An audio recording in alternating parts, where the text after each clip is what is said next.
Yes guys, how's it going? Toby here from Cricket District. I'm here with world #1 T20 bowler, ODI bowler. Are there even test rankings? If there were, she'd probably be #1 as well. Sophie Ecclestone joins me here at Gedling Colliery Cricket Club.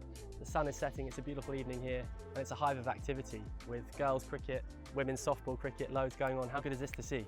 Yeah, it's so great. I think when I was growing up, I was the only girl playing at my club, so to see the girls in the nets and see the women playing, it's obviously great to see. It's fantastic to see, and obviously very exciting ahead of a really promising LV Insurance Women's Ashes test coming up. How much are you looking forward to that with the first test coming up this week?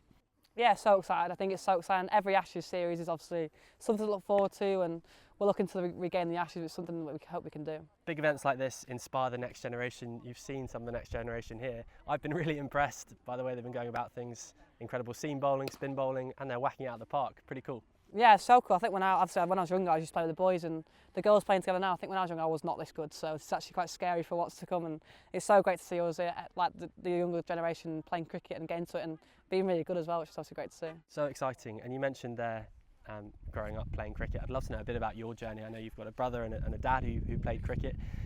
How was your journey growing up playing, I think, men's cricket to begin with and then women's cricket later on?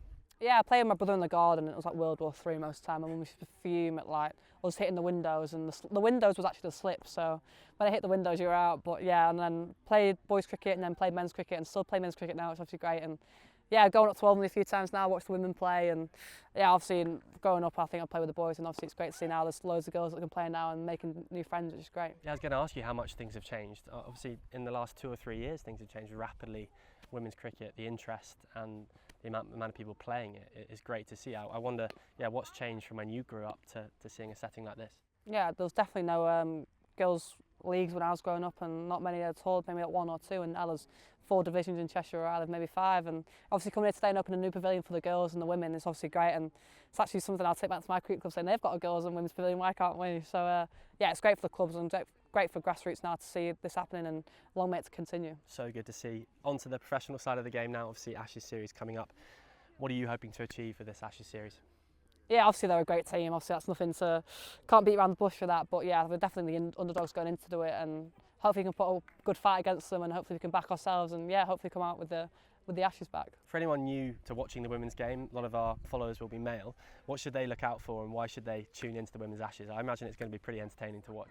Yeah, I think that's something we want to do, entertain and inspire the next generation of girls and boys to play cricket. I think that's something we want to take forward, and what we've been trying to do in our warm-up games, and hopefully take it into this week's Test match cricket, and yeah, hopefully entertain the crowds. Obviously we're playing at some really good grounds this year, playing at Trent Bridge for the Test match, and the Oval and Lords are at Edgbaston later on in the season, so I think it's really exciting to see, and hopefully we can entertain the crowds. That must make a big difference. Obviously a lot of women's cricket is played on county outgrounds or second 11 pitches.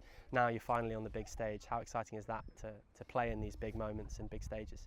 Yeah, so exciting. I think we're so ready for this, and I think we're so excited to play in front of the crowds. I think it's something we live for. Obviously there's franchise cricket getting bigger crowds now, we want that for our English summer, and obviously playing at Trent Bridge this week, and ticket sales as they are, we're really excited to hopefully entertain that crowd. So good. And have you got friends, family who come to every game and support you? How does it work? Yeah, definitely. Like, my dad will be there at every game. He's retired now, so he travels around, loves it. And my brother's going to the Test match this week, and a few of the cricket lads from our cricket club, and my mates are going to watch. I don't have a clue about cricket, but they're going to go and watch, and they've been giving it a go. So it's obviously great. I love having family there, and especially at massive grounds, playing in the Ashes. What more could you ask for? Fantastic. And final question from me: is there much crossover between the men's game and the women's game? Obviously, I've kept my eye on Bazball recently, and the way the men's team are playing. You guys play a really entertaining brand of cricket. Anyway, is there any crossover there? Do you spend any time in each other's camps, learning from each other? Is there any kind of relationship there between the women's Test team and the men's? Yeah, we were playing a golf day a few weeks ago. There's a few of the girls there playing the golf day, and the lads were there as well, and a bit of a chat and a bit of a laugh. And I think Heather said the other day that she messaged Brody asking for any tips on Trent Bridge and what it does there and how it likely plays, and he sent a 4-minute voice note, I think, day before his Ashes started. So that's really great from him. We appreciate that, and yeah, obviously we want the boys to, and hopefully the girls do well as well, and hopefully it'll be a great summer. Fantastic. And then I guess final question, you mentioned there Brody supporting Heather. I think in a club game as well, it's really important that female cricketers often playing in men's teams have male allies, right, who support them and guide them through their journey. Who was that in your cricketing journey?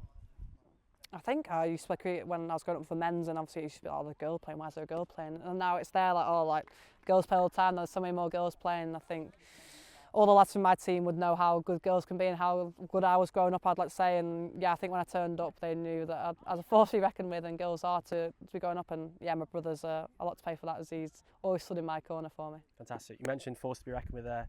Your team are incredible, and I think they're going to do one over the Aussies, so fingers crossed. Fingers crossed. Thank you. You've had it from Sophie, you had it from me. This women's LV Ashes test is going to be really entertaining to watch. Make sure you tune in. Thanks for your time, Sophie. Thank you.